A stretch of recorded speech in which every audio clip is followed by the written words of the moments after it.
Hello friends, आप सबका एक बार फिर से स्वागत है आपके अपने चैनल इग्नू ऑनलाइन क्लास में। दोस्तों, आज हम लोग जो सम करने जा रहे हैं फाइनल अकाउंट का 3 दिन का मतलब तीसरे दिन का यह क्लास है। 2 दिन का क्लास ऑलरेडी करा चुके हैं हम तो। और यह क्लास एक टेस्ट है। देखिए, टेस्ट में हम एक स्टूडेंट यानी कि ऑनलाइन जो क्लास करती है एक स्टूडेंट अक्षरा, तो हम टेस्ट लिए थे ये वाला सम भेजकर व्हाट्सएप नंबर पे।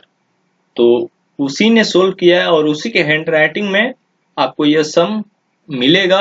तो देखते हैं हम लोग गलती कहाँ कहाँ हुआ है।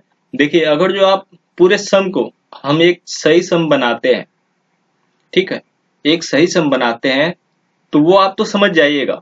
लेकिन अगर जो आप एक गलत सम जिसमें कुछ कुछ गलतियां हो उसको अगर जो आप देखेंगे तो 4 गुना ज्यादा आपको वह चीज याद रहेगा।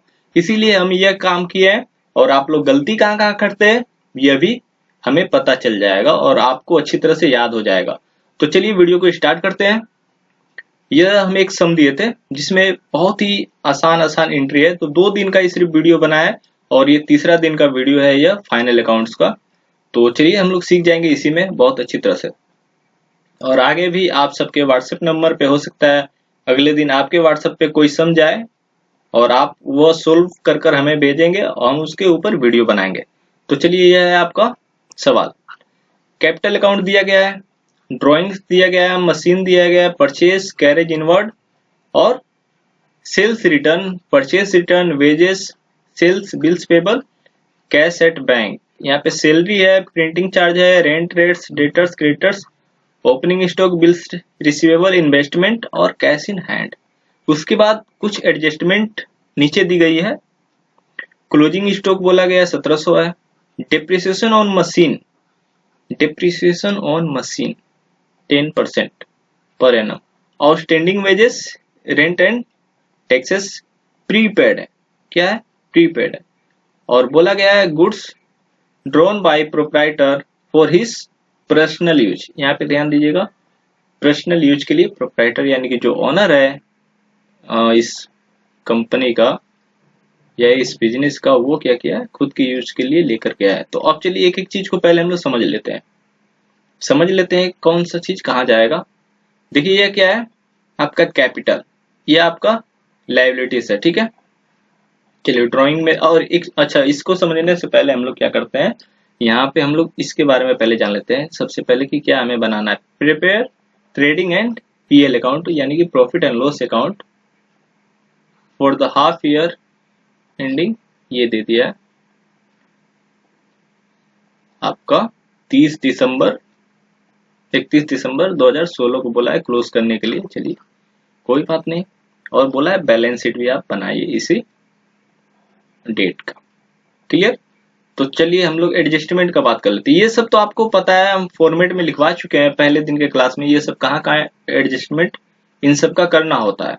अब बात कर लेते हैं एडजस्टमेंट का। ये सब एंट्री आप जानते हैं कहाँ कहाँ पे की जाती है। अब बात कर लेते हैं एडजस्टमेंट का। एडजस्टमेंट हमेशा याद रखिए ये 2 जगह जाएंगी।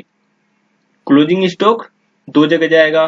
डिप्रिसिएशन अगर जो मशीन का निकाल रहे हैं तो वह भी 2 जगह जाएगा। आउटस्टैंडिंग वेजेस है, इसका भी एंट्री 2 जगह करेंगे, इसका भी 2 जगह और इसका भी 2 जगह। कुछ कुछ ऐसी एंट्रियां होती हैं जिनकी एंट्री 3 जगह करनी होती है हमें, ठीक है। अब चलिए हम लोग बनाएंगे कैसे, ये दूसरे दिन के क्लास में हम आपको बता चुके हैं, एक बार फिर से बता देते हैं। सपोज कर लीजिए पहला पेज है यह और उसी से अटैच जो होता है साइड वाला पेज, तो ये दोनों पेज आपको लेना है। तो यहाँ पे हम बनाएंगे ट्रेडिंग और पीएल अकाउंट और यहाँ पे ठीक सामने ही बनाएंगे बैलेंस शीट कि हमें पेज को फोल्ड करना न पड़े, जिससे हमारा टाइम भी बचेगा और सवाल भी गलत नहीं होगा। ये चीज आप ध्यान रखिएगा। चलिए इसके बाद हम लोग सीधे चलते हैं सम के फॉर्मेट में, वहां पे और अच्छी तरह से आपको हम समझाएंगे। तो चलिए ये रहा आपका सवाल का फॉर्मेट। ये देखिए सम का फॉर्मेट आ चुका है आपके सामने और ये जो आप हैंड राइटिंग देख रहे हैं ये अक्षरा का है। तो चलिए देखिए, सबसे पहले गलती हम लोग खोजते हैं, फॉर्मेट से स्टार्ट करते हैं। और यहाँ पे देखिए डेबिट छूटा हुआ है और यहाँ पे होता है आपका दाहिने साइड में ऊपर में लिखते हैं हम लोग क्रेडिट, ठीक है। और ये ठीक लिखा हुआ है trading and profit and loss account for the year ending. ठीक है, ईयर इंडेड आप लिखिए चलेगा। तो यहाँ पे सबसे फर्स्ट वाले कॉलम में होता है पार्टिकुलर एक कॉलम और यहाँ पे बनाना चाहिए था, जिससे कि यह वाला और अच्छा लगता देखने में। फिर 2 कॉलम बनाएंगे, इसका मतलब अमाउंट का क्या करेंगे हम लोग 2 कॉलम बनाएंगे, फिर पार्टिकुलर और अमाउंट का 2 कॉलम। ठीक है, अमाउंट का हम लोग 2 कॉलम बनाएंगे, ये ध्यान रखिएगा जब भी आप लोग इसमें बना रहे हैं। बैलेंस शीट में बनाएंगे 2 कॉलम और इसमें भी बनाएंगे 2 कॉलम प्रॉफिट एंड लॉस में।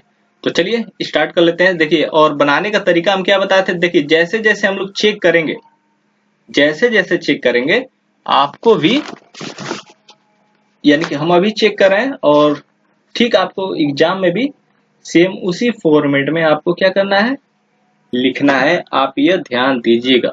जैसे स्टार्ट करते हैं, कैपिटल कहाँ जाता है, कैपिटल आपका जाता है बैलेंस शीट में। तो जैसे हम 2 पेज यहाँ पे था ना, ये और इसके साइड से लगा हुआ पेज, तो यहाँ पे आपका बैलेंस शीट बन रहा है।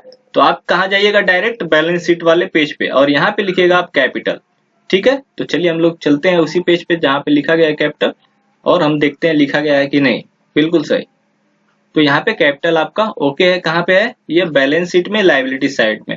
यहाँ लायबिलिटीज होता है, अमाउंट का 2 कॉलम यहाँ पे एसेट्स, और यहाँ पे फिर अमाउंट, और यहाँ पे अमाउंट। यहाँ पे डेबिट क्रेडिट नहीं होता है बैलेंस शीट में, यहाँ पे डेबिट नहीं होता है, यहाँ पे क्रेडिट नहीं होता है, इस चीज का ध्यान रखिएगा। चलिए अब इसके बाद एक एक एंट्री हम लोग फटाफट देखते हैं। ठीक है, चलिए बैलेंस शीट हो गया। उसके बाद ड्राइंग, आपको पता है फॉर्मेट में लिखवाया गया है कि ड्राइंग जो होता है वो कैपिटल से माइनस हो जाता है। कितना रुपया माइनस हो जाएगा, 300 रुपया। तो अब सीधे चलेंगे हम लोग कहाँ पे, बैलेंस शीट वाले में। तो यहाँ पे बिल्कुल सही किया गया है, ड्राइंग क्या हुआ है, माइनस हो गया है 300 रुपया। यहाँ पे लेस लिखा गया है, क्लियर, LESS। तो ड्राइंग यहाँ पे हम लोग लिख दिए। चलिए उसके बाद वाला एंट्री देखते हैं, मशीनरी। मशीनरी कहाँ होगा, ये होता है आपका बैलेंस शीट में एसेट्स साइड। कहाँ पे, एसेट्स में। तो चलिए देखते हैं, एंट्री है बैलेंस शीट में। देखिए आपको भी ऐसे ही लिखते जाना है, जैसे हम टिक मार रहे हैं, यानी कि वहां से एंट्री देखते जाइए, जहां का एंट्री है वहां बैठाते जाइए। आपको यह नहीं करना है कि आप ट्रेडिंग का फॉर्मेट आपको याद है, तो चलिए हम ओपनिंग खोज रहे हैं उसमें, जैसे हम बता रहे हैं। जैसे क्या है, हमें पता है कि यहाँ पे सारा इन्फॉर्मेशन दिया गया है। अब हम इसमें क्या करें, फॉर्मेट बना लिए, ये सारा हम लाइन खींच लिए, और यहाँ पे हम लिख दिए to opening stock, to purchase, और यहाँ पे खोजना स्टार्ट कर दिए कि टू ओपनिंग स्टॉक कहाँ दिया गया है, टू परचेज कहाँ दिया गया है, यहाँ पे। तो आपको ये ऐसा नहीं करना है। ठीक है, जैसे हम चेक कर रहे हैं आपको उसी फॉर्मेट में लिखते भी जाना है, बिल्कुल वैसे उसी हिसाब से। ठीक है, जहां का एंट्री है वहां पे आपको बैठाते जाना है। चलिए, और इस चीज को याद रखना है कि ये किस किस चीज में, देखिए इसको याद क्या करना है कि देखिए एक है मशीनरी से आया हुआ है, एक वेजेस से रिलेटेड एडजस्टमेंट है, ठीक है, एक रेंट एंड टैक्स से भी एडजस्टमेंट है। तो जो देखिए जिस आइटम से, यानी ऊपर जो भी आपका आइटम दिया गया जिससे रिलेटेड है नीचे आइटम, उसको हम लोग फर्स्ट वाले कॉलम में लिखेंगे, याद रखिएगा। जैसे मशीनरी, तो मशीनरी अमाउंट का हम क्या बोले, 2 कॉलम बनाना है ना, 2 कॉलम अमाउंट का। तो मशीनरी में देखिए, मशीनरी का जो वैल्यू है वो फर्स्ट वाले कॉलम में लिखेंगे, क्योंकि मशीनरी में एक एडजस्टमेंट है। इतना समझ में आ गया। अब उसके बाद देखिए आउटस्टैंडिंग वेजेस है, तो वेजेस यहाँ पे कहाँ है, वेजेस यहाँ पे है 1320 रुपया। तो ये अभी क्या करेंगे, फर्स्ट वाले कॉलम में लिखेंगे। कैसे लिखेंगे, आइए हम लोग देख लेते हैं। तो हम लोग कहाँ तक कर चुके थे, मशीन तक।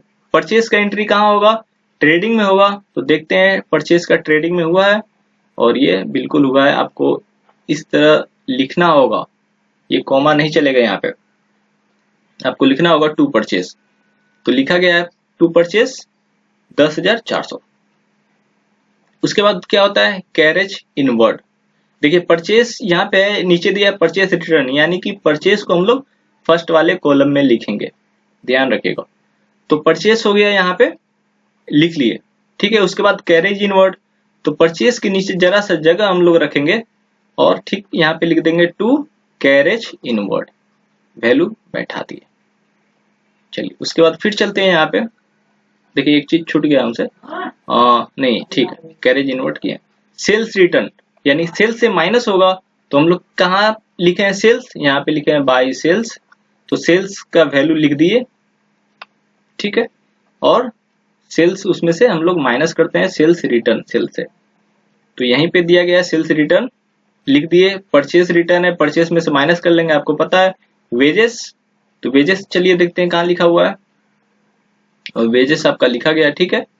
और यह वैल्यू क्या है लिखेंगे हम लोग फर्स्ट वाले कॉलम में वेजेस में, और कितना इसमें आउटस्टैंडिंग है।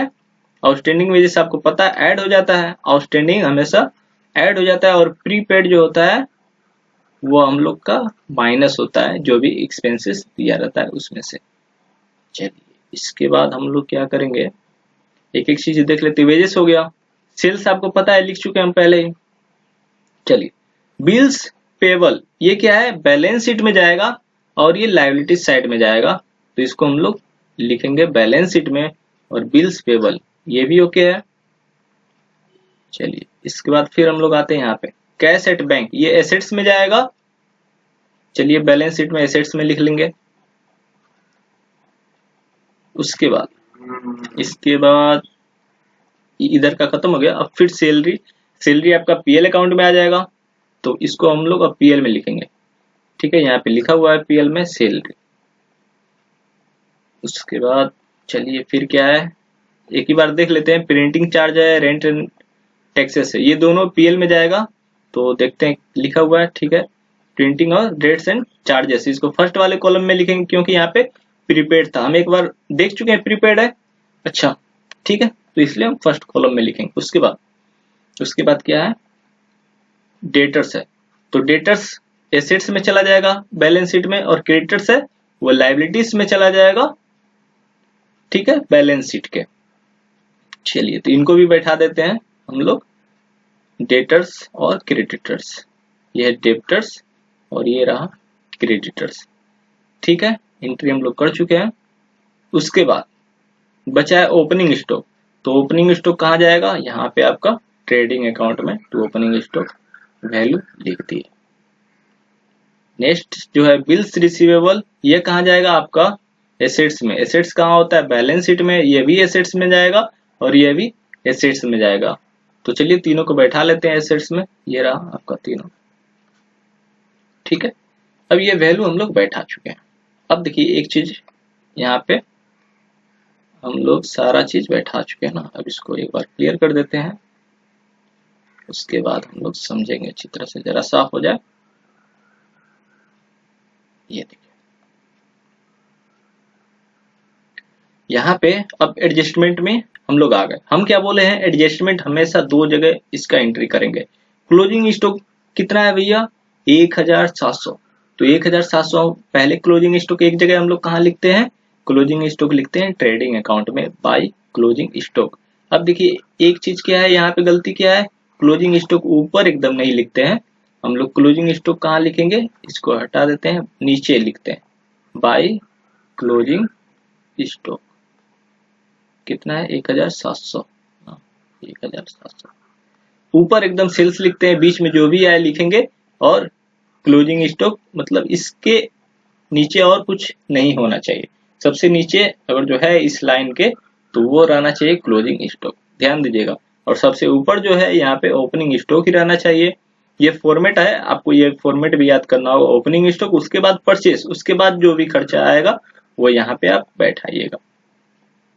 क्लियर, इतना समझ में आ गया आपको। चलिए अब देखते हैं आगे कहानी में क्या है। तो यहाँ पे क्लोजिंग स्टॉक बैठा लिया हम लोग। अब क्लोजिंग स्टॉक कहाँ पे बैठता है, क्लोजिंग स्टॉक बैठता है आपका एसेट्स में।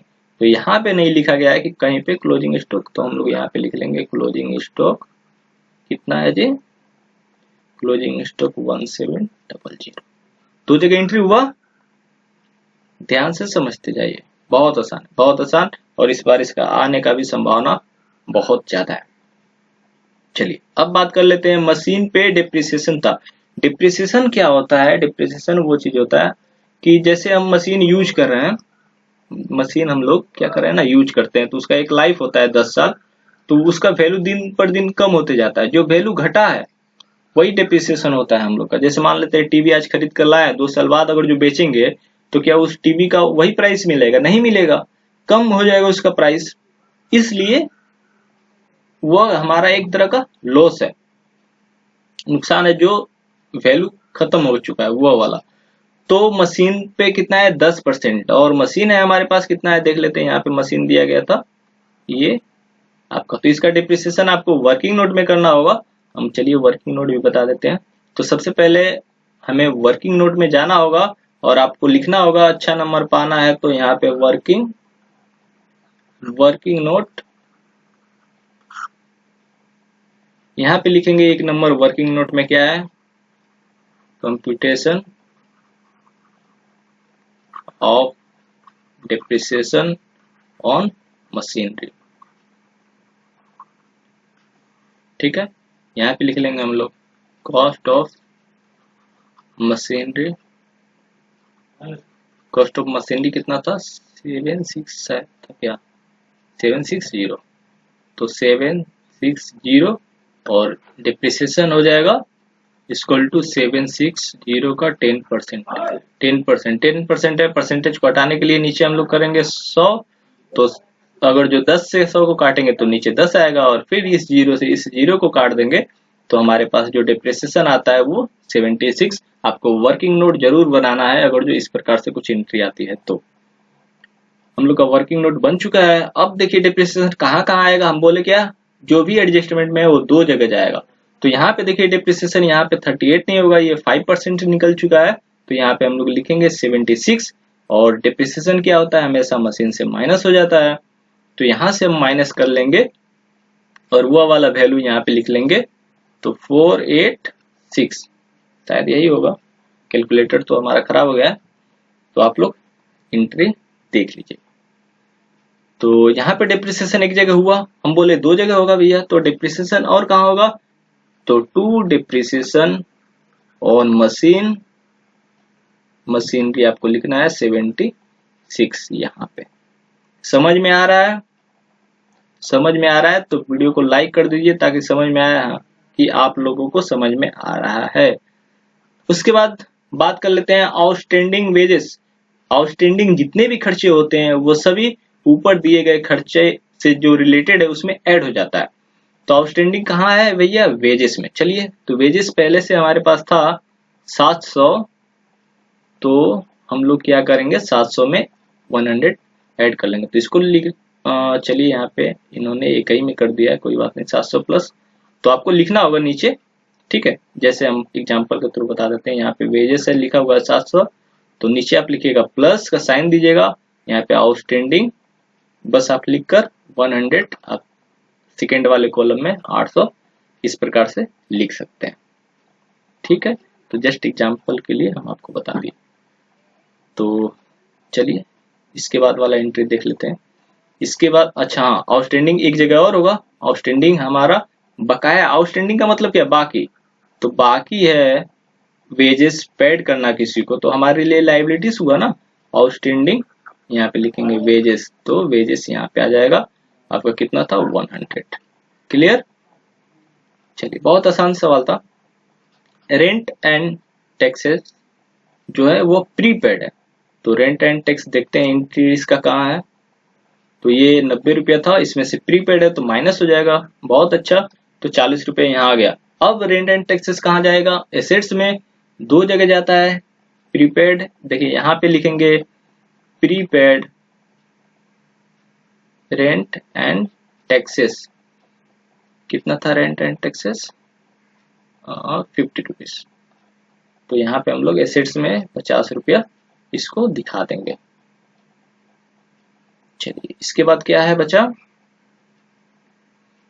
हाँ ये देखिए गुड्स, जो गुड्स था वो प्रोप्राइटर यानी कि मालिक जो ओनर है वो खुद के यूज के लिए अगर जो लेकर जा रहा है तो यह भी हम लोग ड्राइंग की तरह ट्रीट करेंगे। किसकी तरह, ड्राइंग की तरह। तो इसका भी 2 जगह काम होगा। तो चलिए देख लेते हैं। एक तो पहले हम लोग परचेज से घटा लेंगे, यहाँ पे आया हुआ है आपका 10,160, तो यहीं पे नीचे लिखेंगे लेस ड्राइंग, जो परचेज रिटर्न घटाने के बाद जो वैल्यू आया है उसी से हम लोग क्या करेंगे, इसको घटा लेंगे। घटाएंगे कितना, ड्राइंग था 75 रुपीज, तो 75 रुपीज घटाने के बाद, यानी कि 10,160 में से 75 अगर जो घटा लेते तो 15, तो बचता है 10, 985 समथिंग, हाँ यही बचेगा। ठीक है, तो इतना 10,070 है ना, तो यहाँ पे हो जाएगा 68,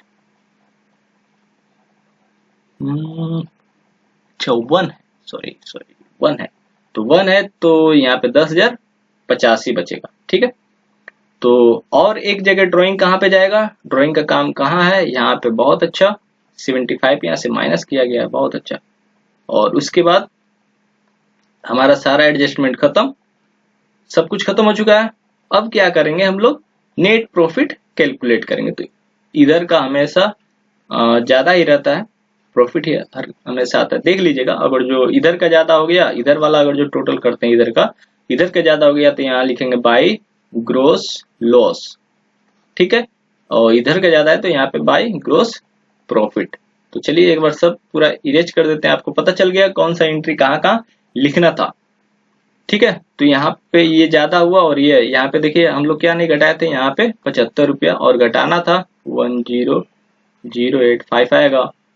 तो ये सब करने के बाद यहाँ पे जो नेट प्रॉफिट हम लोग का आ जाता, वो आता आपका, एक मिनट देखते हैं नेट प्रॉफिट क्या था, 25,595। इस सम को आप लोग भी घर में बनाइएगा, क्लियर, आप लोग इसको बनाइएगा, बहुत ही इजी सम है, आप लोग इसको बनाकर चेक कीजिएगा। और आपको हम नेट प्रॉफिट का बता देते हैं आंसर कितना है। नेट प्रॉफिट का है आपका आंसर, एक मिनट, नेट प्रॉफिट, हाँ नेट प्रॉफिट का है आंसर 1719। ठीक है, अब देखिए नेट प्रॉफिट का आंसर आ गया। अब नेट प्रॉफिट को ऐड कहाँ करते हैं, यहाँ पे नेट प्रॉफिट को हम लोग ऐड करते हैं यहाँ पे, उसके बाद इसको बाहर निकाल देते हैं। अब देखिए ये तो आ गया बाहर, अब क्या करते हैं, सबका टोटल कर लेते हैं यहाँ पे। अब जब दोनों तरफ का टोटल कीजिएगा तो दोनों तरफ का जो बैलेंस है वो इक्वल आ जाएगा। अगर जो सवाल में बैलेंस इक्वल आ गया तो समझिए आपका सवाल सही है। कभी कभी सम गलत होने के बाद भी इक्वल आ जाता है। ठीक है, तो चिंता मत कीजिए, सवाल आपका गलत कभी नहीं होगा अगर जो आप ध्यान से सवाल को बनाते हैं तो ये वीडियो अगर जो अच्छा लगा है तो लाइक जरूर कीजिएगा। ठीक है, बहुत जल्दी जल्दी हम आप लोग से प्रैक्टिस भी करवाएंगे, एक वीडियो भी अपलोड करवाएंगे जिसमें कुछ सम रहेंगे, आप देख उसका आप सभी लोग उसका प्रैक्टिस कर सकते हैं। ठीक है दोस्तों, फिर मिलते हैं आपसे बहुत जल्द एक अलग वीडियो में।